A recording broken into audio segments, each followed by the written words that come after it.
Nagawin nga na naman tayo dito sa napakagandang Stone Kingdom sa Baguio City. Yes, hindi ito first time, kundi pangalawang beses na ng mga kasama ko ngayon. Pero alam nyo ba, kahit paulit-ulit na nilang binabalik-balikan, hindi pa rin sila nagsasawa. Ganun kaganda ito at ka-amazing ang lugar na ito, guys. Grabe yan, no? Sa unang tingin pa lang, mapapaisip ka na talaga to. Totoo ba ito?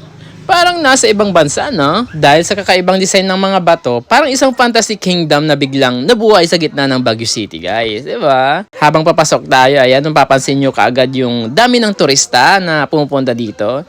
Ibig sabihin, talagang dinadayo ito at hindi lang ng mga locals, kundi pati mga galing sa iba't ibang lugar. Ayan, talagang worth it ang biyahe mo dito, mga kapapajabs. Diba? So, kahit second time na nila dito, parang first time pa rin sila sa excitement. Diba? Habang naglalakad tayo, kitang-kita naman yung paligid na sobrang ganda ng view. Parang naka 360 view ka sa kalikasan, di ba?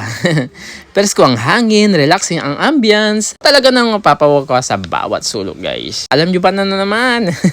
May mga hidden spots dito. Yan, oh, may nakita kaming parang kuweba na medyo mysterious ang dating. Parang may tinatagong kwento ang bawat bato. Yan, oh, yan, oh. Yung mga kakulitan nila, nakaka-curious, di ba? Parang gusto mong tuklasin kung ano ba talaga yung history, kung paano ba talaga ito ginawa. Speaking kung paano ginawa, nakakamangha din, di ba? Namangha din dito ang mag-amang sina Charles at saka si James. Talaga namang papaisip sila kung paano nabuo ang ganitong klaseng lugar. Kasi naman, hindi biro ang ganitong klaseng paggawa at detalyado, malikahin at talaga namang pinag-isipan. Pinag-isipan talaga.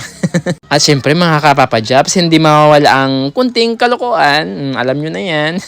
May mga moments na pilit akong nag-i-English para social pakinggan. Pero ayun, nauwi sa nosebleed. Sabi ko nga, wait lang guys ha, loading ako. Hip hip! Hooray! Oh, they got it. Again. Your turn.